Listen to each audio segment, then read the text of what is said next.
Hi, it's Channon Hanspel, and in this video I want to discuss with you quite a serious topic actually. For the last month I've been working on a project called Chimps Tea Party at the White House, which is a reflection on current state of affairs in American politics.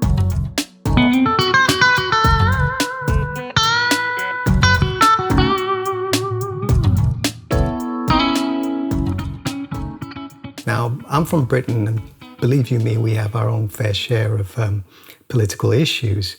However, I've always had an interest in American politics. In some cases, I find it quite entertaining. They're eating the dogs, the people that came in. They're eating the cats. They're eating the pets of the people that live there. Britain has been subservient to America for a long time. And what goes on in American politics usually affects or influences other parts of the world, and Britain is no exception. So I always keep a close eye on American politics because it can provide clues for future political ripples around the world.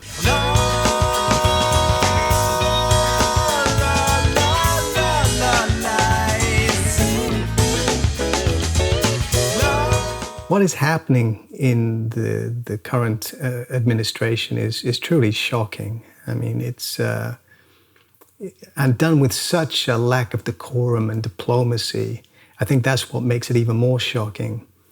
When you get rid of the rule of law, civil protections, government agencies that are there to protect workers' rights and fairness and equality, not only do you eradicate important checks and balances, but you create the conditions for abuses of absolute power. That is why the third leg, I said it at CPAC, the third leg of the Trump stool is the deconstruction of the administrative state. The constitutional rights are there to protect citizens, but they stand in the way of billionaire technocrats who want to push forward this very aggressive agenda that could ruthlessly suppress our civil liberties.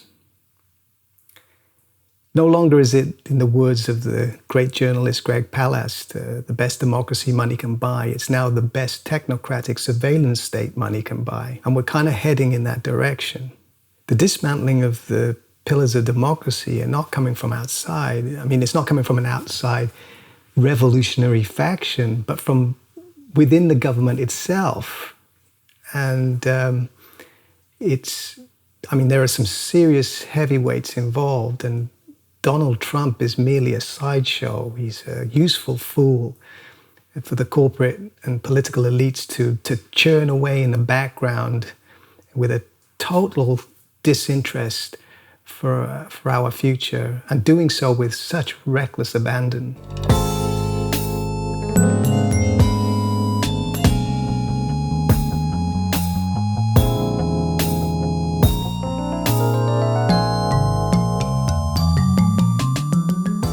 Now, I'm not a political intellectual, but I have a general understanding of politics, enough of an understanding to be able to reflect on it.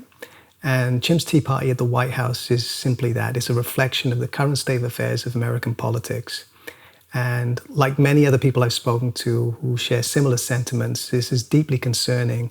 And I felt compelled to create this album to, as I say, reflect on what's happening.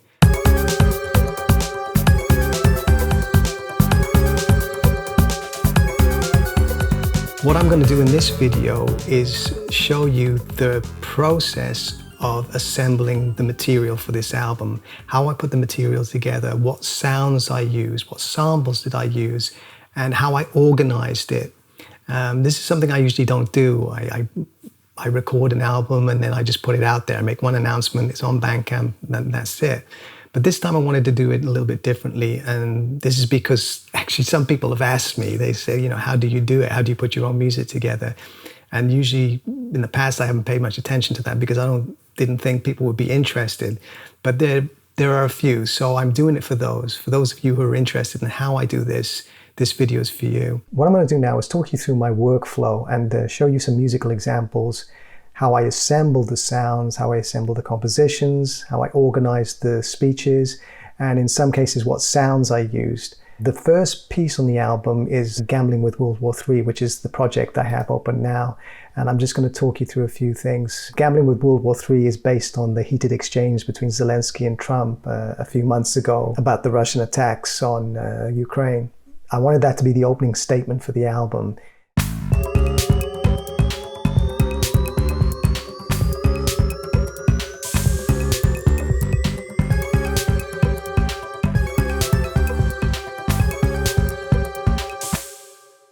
I'm using the Ultra Beat, which is a built-in plugin within Logic, and I've programmed that.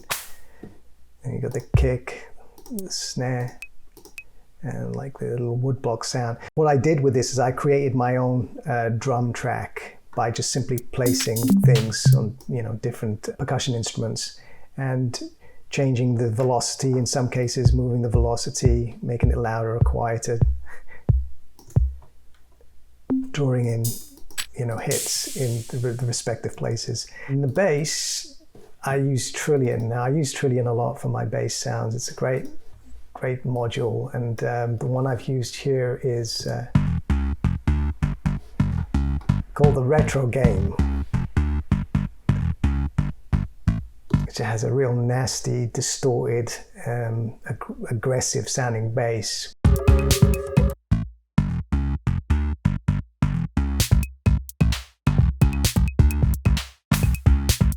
I've also included another Trillion instrument. This one is called It's Calculated. It's almost like an acoustic bass sound, but it's on loop.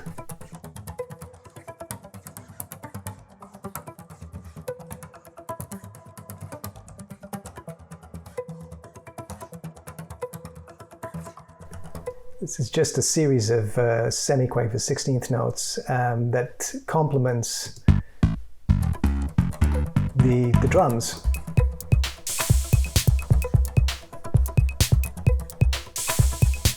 And gives it a bit of a groove. So 3 of them together, you get this.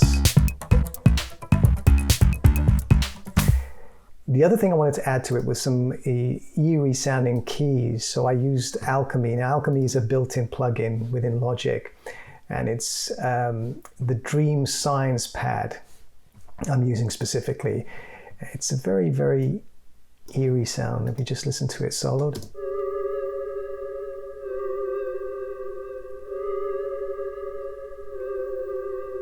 It's got that kind of sci-fi sound to it.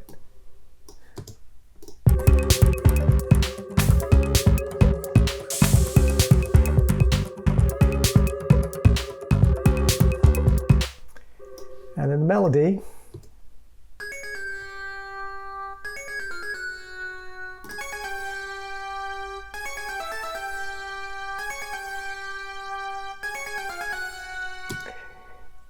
the melody has a certain sense of urgency. It is a very dark, dissonant sounding melody, at least to my ears, and that was intentional because of the accompanying narrative.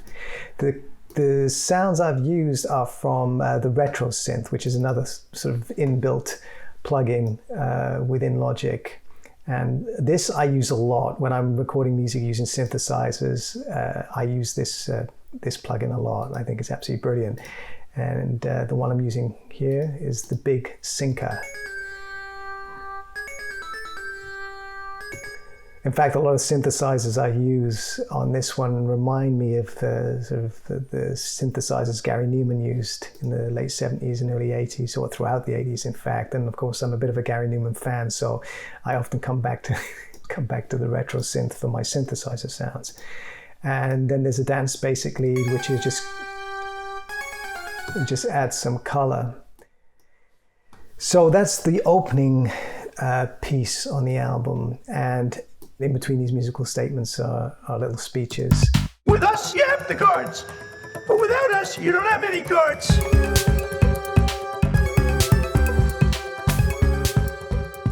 For the Malignant Narcissism piece, I had collated a number of speeches, interactions with reporters. I wanted to intersperse them with interruptive sounds. The idea is that somebody is watching television and changing the channel. I know this is nobody does that anymore, but I wanted to punctuate that sound, emphasize the sound, make it more physical. I'll play an extract. Go ahead. Sit down, please. Sit down. I didn't call you. I didn't call you. I didn't call you. It's such a hostile media. You get the idea. It's just, I just pictured in my head this frustrated individual changing the channels and trying to tune into a different station, and just every time it's Trump. It's like he's everywhere. You can't escape him. The way I've done it, of course, is on the first track. These are the speeches that have been edited. And then the second track is the sound of the TV set being manipulated, and then some other kind of comedy sounds here. This short piece is called The Deconstruction of the Administrative State, and it's based on a talk that Steve Bannon gave many years ago about the advantages of doing such a thing. And funny enough, it's exactly what's happening in American politics at the moment. Anyway, I took the speech, and you can hear a little snippet of the audio here. And eventually, and it wasn't me, I'm not some genius, they eventually worked it out, and 3 months later they had a deal. What I did was convert the audio to a MIDI file, and the resultant MIDI file is on this track here, as you can see. You can see all the MIDI information here. So what it's doing is converting every syllable, every nuance, every inflection of Bannon's speech and assigning it to its pitch. And it's also taking into consideration the velocity, so the volume, the dynamics of his speech. Then I assign an instrument to that MIDI information. In this case, I've assigned the Keyscapes Fender Rhodes, the LA Custom. It's an absolutely wonderful sound. You can hear the panning there. The Fender Rhodes sound is essentially doubling exactly what Bannon is saying, pitch-wise and rhythmically. So if you hear just Bannon's speech on its own. And eventually, and it wasn't me, I'm not some genius, they eventually worked it out, and 3 months later they had a deal. Now with the accompanying Fender Rhodes. And eventually, and it wasn't me, I'm not some genius, they eventually worked it out, and 3 months later they had a deal, right? One thing I thought of as I was editing this was, wouldn't it be cool that at the end of each sentence, the little pause is to put in a chord. I mean, I've put in a 3-note chord there. Later they had a deal, right? I like that chord that happens there. Later they had a deal, right? How fascist is that? The other thing is, remember, fascism is war. Now, the other thing I've added are these kind of dense chords. For example, here you have a G, then you have a C sharp, which is a tritone that goes up to a minor third, a semitone from F to B, and there's another tritone. And the next one is the same voicing. So essentially, Bannon's voice is the top note and is harmonized beneath. Sometimes it's the lower note. It depends. I mean, this is where the composition aspect comes into it, determining where the harmony works best in relation to the voice. The other thing is, remember, fascism is worshiping the state. State capitalism combined with big government is fascism. And of course, you can assign this to any instrument. It could be a clavinet. And eventually, and it wasn't me, I'm not some genius, they eventually worked it out in 3... Or what else have we got? It's wind keyboards. Let's try a wind keyboard. Eventually, and it wasn't me, I'm not some genius, they eventually worked it out, and 3 months later they had a deal. Not so good because it doesn't have a strong attack, and you need a strong attack when you're doing speech. So let's try a plucked instrument, maybe a clavichord. Right? How fascist is that? The other thing is, remember, fascism is worship. So you get the idea. You can assign any instrument you like to that MIDI information, and you can go about organizing the timbres in relation to the voice, you know, depending on the voice. In this case, it's a specific tone, it has a certain range.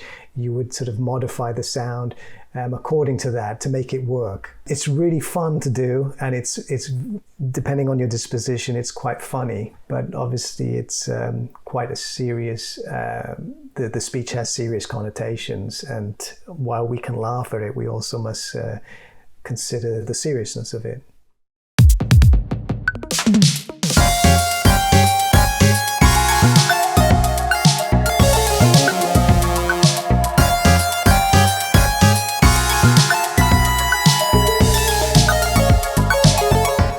So it has alternating time signatures. It starts in 5/16 and it goes to 4/4. And as you can hear, it's very electro. I'm using a drum machine. It's just solo the drums.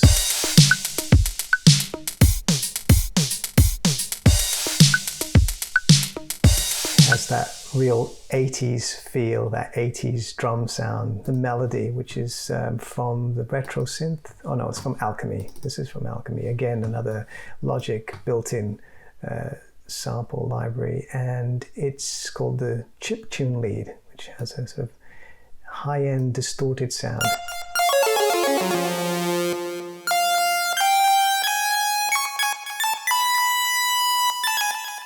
Again, a lot of the melodies, you'll notice this in Gambling with World War III, they have an urgent sound, a very metallic, brash sound, if you like. And that's something I've really gone for in this album on certain pieces to emphasize the kind of urgency. That's why some of the synths are quite harsh and piercing. To complement that, I've used a breathy flute. It's like a call and response really between the main melody, and I've used a sound, it's called the liquid breath flute, and this is from Alchemy again.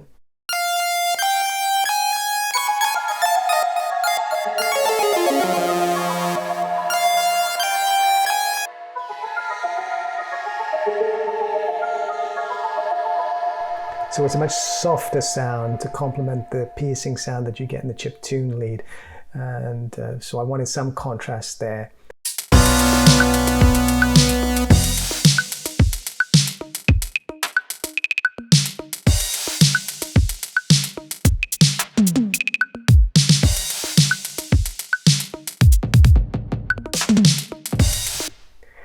Okay, so the time signature is now 4/4, but as you can hear, the rhythms are very irregular. The polyrhythmic activity going on here.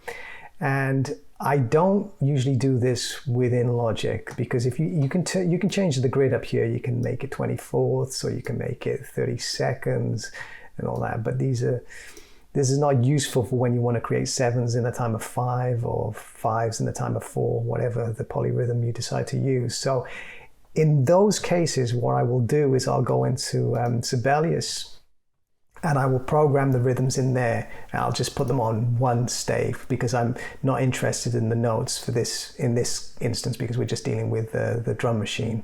So I'll write the rhythms out in here, I'll export it as a MIDI file, and then once that's been exported, I'll then import it into Logic. Let's see if I can do that. Let's find a MIDI file. So let's admin state tuplets. It says Afro-Cuban piano, not found. That's because I don't have the sample library installed in Logic. And here's the MIDI information here. And essentially it's just, and then I'll just copy and paste it in the respective drum part.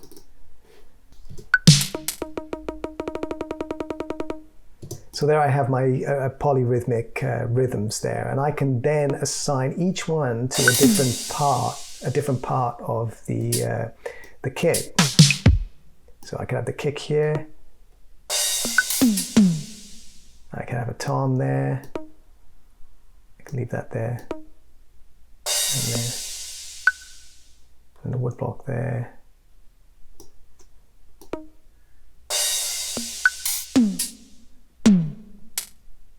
And a hi-hat there, and just randomly move them around according to taste. You get the idea. And so that's what I've done here essentially for the drum machine solo.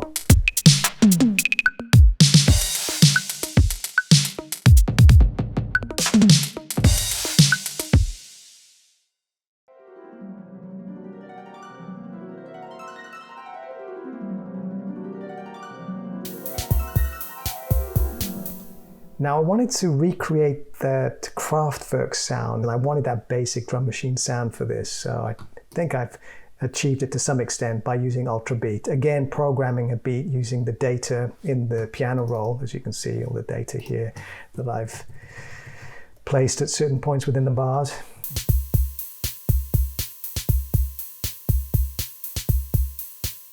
It's a kind of Tour de France pocket calculator sound I was after. And this really dissonant Fender Rhodes sound. I had an issue with the bass. When I listened to this on a larger speaker system which had a subwoofer, the bass was very indeterminate.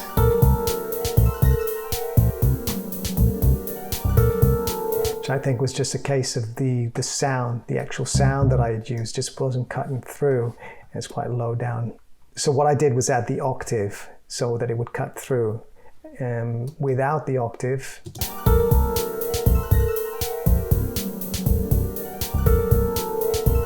I mean, you can make it out, but on larger systems, it's very difficult. So the way I got around that was by adding an octave.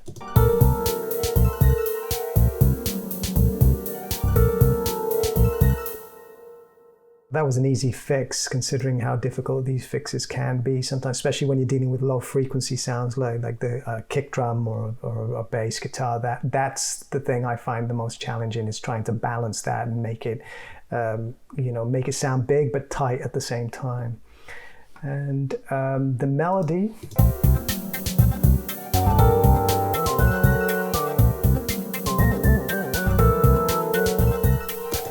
The idea here is trying to create an extreme register difference between two instruments.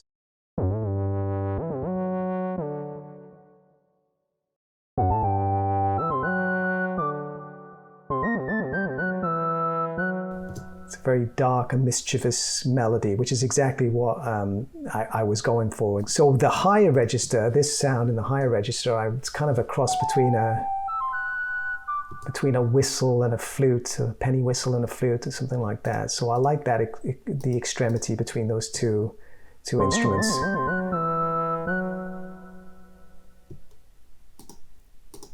One other thing I added that wasn't in the original recording was this little loop that's from the Alchemy plugin.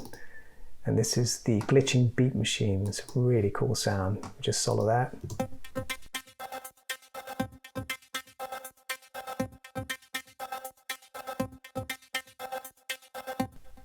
It's kind of got a groove to it and really enhances the overall rhythmic aspect of the piece.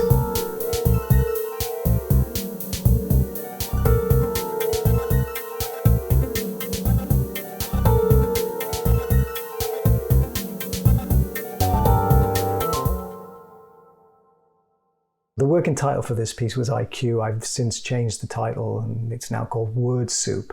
And it's a collection of speeches Donald Trump has made over the last few years.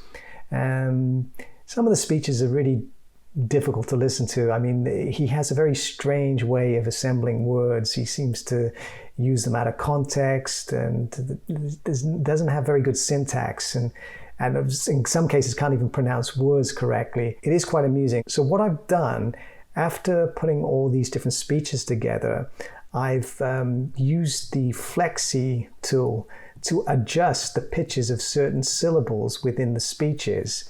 Now, as you can see, these bars determine the pitch of the speech.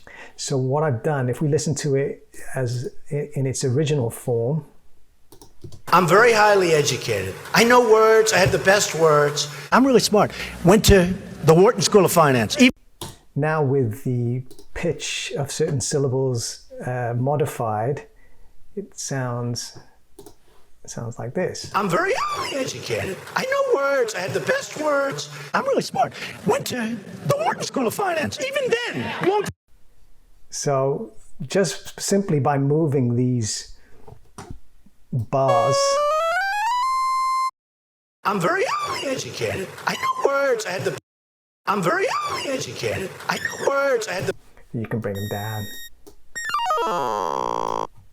I'm very highly educated. I know words. I had the. Of course, you have to be careful how low or how high you go. It has to still be intelligible.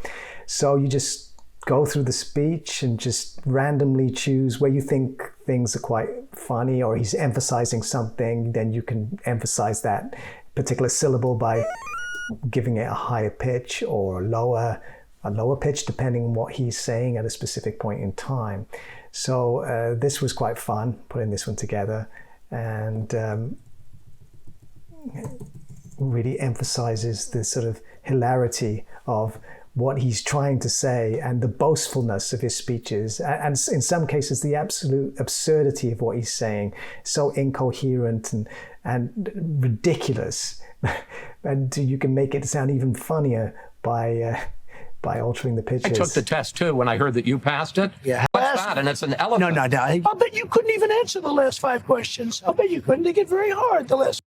This piece is called La La Lies, and it was actually written and recorded in 1997, so it's an old piece back from the garden sessions. Let's just play through that and maybe pinpoint certain sections of interest.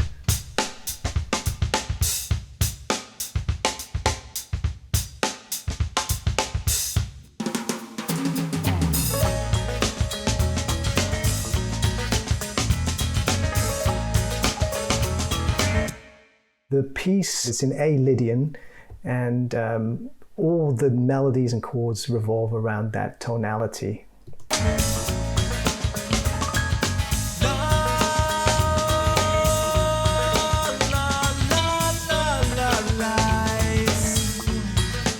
So I panned the acoustic guitar to the left.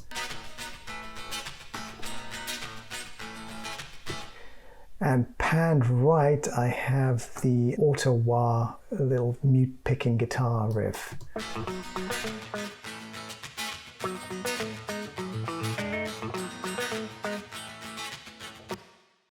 La la la la la lies. And around about here, I think the 4-part harmony guitar comes in.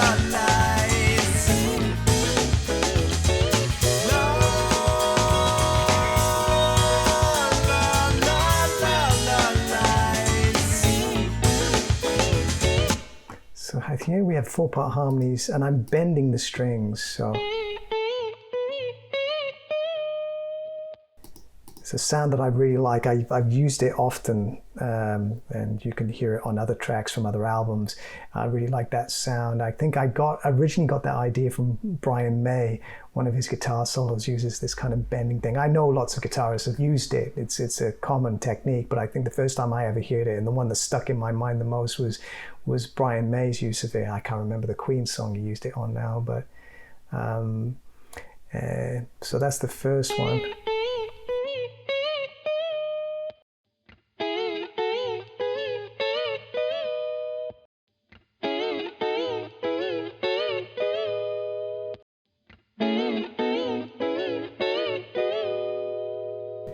You have to be very careful when you're mixing this. If you've got multiple guitars harmonized, you get a lot of low mid build up. So you have to really scoop out those low mids, and just be careful how you pan it as well. In these ones, I think I've panned it 7 plus 30 minus 30 and 1 in the center. So yeah, so that's kind of important, is to try and make sure that they're panned and they're balanced. It's can be quite tricky, especially if you've got lots of other things going on.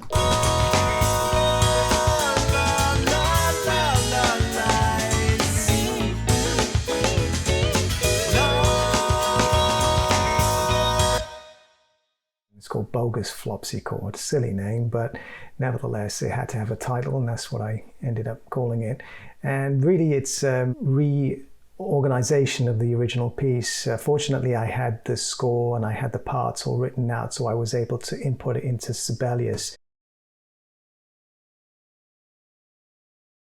Once I had finished putting all the notes for the main melody, I exported it as a MIDI file, and as I usually do, I import it within Logic, and then again distribute the sounds to the designated instruments. So the melody here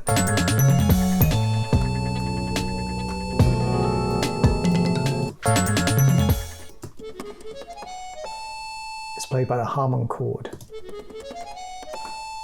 and doubled. The keyscape sound. This is the toy piano. It sounds a little bit like a glockenspiel.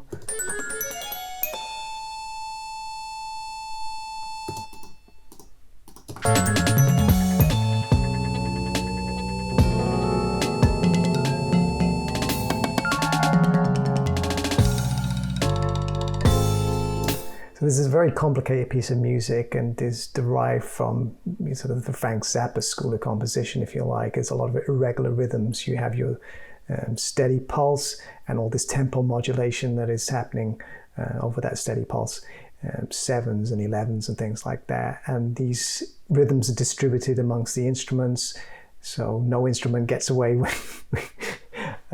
without playing a very difficult rhythm. And that's how the piece is mapped out. Now, this piece was written in 1994, and I used a very basic music sequencing software. And I'll play you a little extract from the original recording.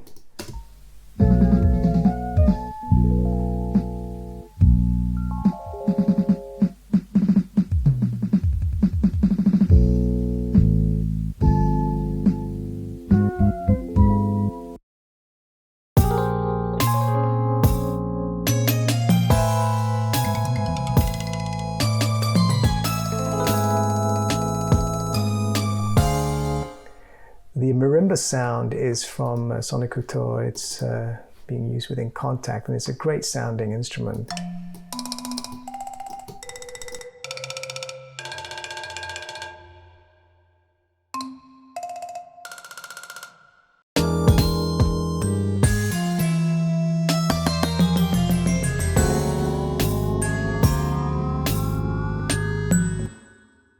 This is the never-ending riser, which is an instrument within alchemy.